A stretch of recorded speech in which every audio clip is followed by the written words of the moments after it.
Welcome, true crime enthusiasts, to a tale that will burrow into the deepest recesses of your mind, a story that echoes through the silent streets of Ashwood, a small town where time seems to have stopped. This is the story of the Whispering House, where the lines between reality and nightmare blur. Sit back, turn off the lights, and let's delve into a psychological horror that has left an indelible mark on this quaint town. In Ashwood, the air is always thick with the scent of pine, and the houses are old, their stories etched into their very foundations. At the edge of town, shrouded by overgrown trees and the whispers of the wind, stands the Whispering House. Once the pride of the Ashwood family, this Victorian mansion, with its ornate woodwork and countless windows, was as much a monument to wealth as it was to sorrow. After the tragic fire in 1963 that claimed the lives of the Ashwood children and their father, Eleanor Ashwood remained, her grief a palpable presence within those walls. The fire, officially labeled an accident, left more questions than answers. Was it truly a mishap, or was it a desperate act born from overwhelming sorrow? Eleanor lived the rest of her life in solitude, her windows always draped in black, her life a shadow of what once was. The house has been left to decay since Eleanor's death in the late 80s, but its reputation never faded. It was said that if you listened closely, you could hear the whispers of despair, the echoes of a family torn apart. The townsfolk whispered about the house, some out of fear, others out of a morbid fascination with the macabre.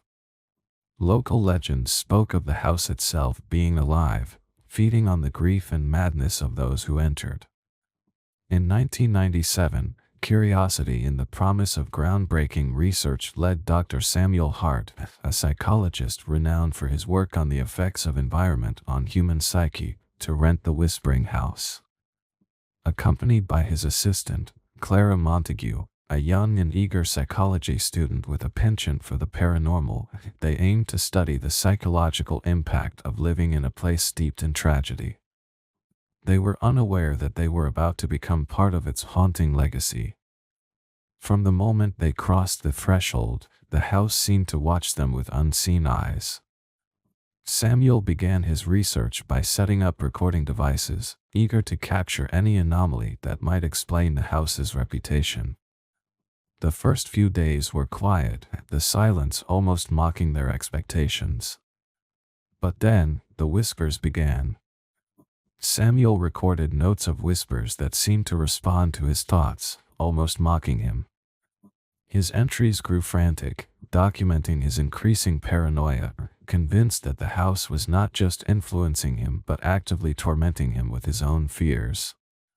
He wrote of hearing voices that knew his deepest regrets, repeating them back to him in the dead of night. The whispers seemed to come from the walls, the floors, even from the very air around him, each one a reminder of his failures, his losses. Clara's experience was equally harrowing but different.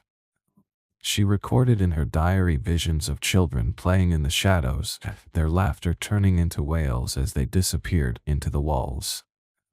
She spoke of a woman in black, always at the periphery of her vision, guiding her towards something unspeakable. Her diary entries became a chilling testament to her descent into madness, filled with sketches of the spectral figures she encountered, children with hollow eyes, a woman whose face was always obscured.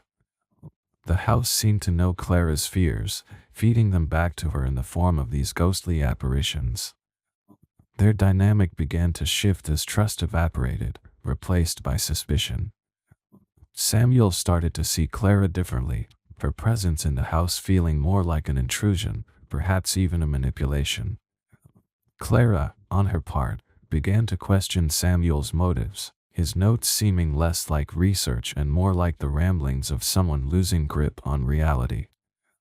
They argued, their voices echoing through the empty rooms, each sound adding to the oppressive atmosphere of the house. Samuel's notes suggested he was beginning to see himself as another victim of the house, his sanity fraying at the edges. He theorized that the house was not haunted by ghosts but by the psychological residue of past tragedies, manifesting as auditory and visual hallucinations. He wrote about how each room seemed to amplify one's darkest thoughts, how every creak and whisper was not just sound but a reflection of their inner turmoil. The house, he believed, was an echo chamber for the psyche, where every emotion was magnified, every fear brought to life. Clara's last entries in her diary spoke of a desperate search for truth or escape, unsure which she would find first. She wrote of following the woman in black, believing she was being led to where the children played, where the whispers became screams. Her final entry was chillingly cryptic, ending in mid-sentence as if she were interrupted or perhaps taken. One stormy night, the tension reached its peak. Screams echoed from the house, prompting a visit from the local sheriff, called by concerned neighbors. Inside, they found Samuel in a state of severe psychological distress in the basement, surrounded by his notes, muttering about voices that would never leave him alone. His eyes were wide with terror, his voice a hoarse whisper of someone who had seen beyond the veil of sanity. Clara, however, was missing. Her diary was found open to her last entry, her words a haunting goodbye to her sanity or perhaps her life. Her fate became one of Ashwood's greatest mysteries, her disappearance adding another layer to the house's dark legend. The house was abandoned once more, declared unsafe. Yet, the stories didn't stop. Every new tenant or researcher who dared to enter thereafter reported similar experiences, whispers, visions, an overwhelming sense of dread.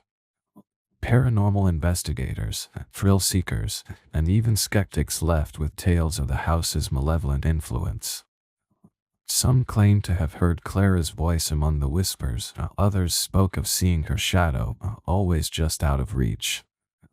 The Whispering House of Ashwood remains a haunting reminder of how deeply our environments can affect us, how grief, loss, and trauma can transform physical spaces into psychological traps. The mystery of what truly happened to Clara, what drove Samuel to the brink, and whether the house is truly haunted by spirits or the specters of the human mind, continues to fascinate and frighten all who hear its story. As we leave the lights of Ashwood behind, remember, sometimes, the most terrifying stories are those whispered by our own minds in the quietest of places. Thank you for joining this journey into the heart of darkness. Until next time, sleep well, if you can.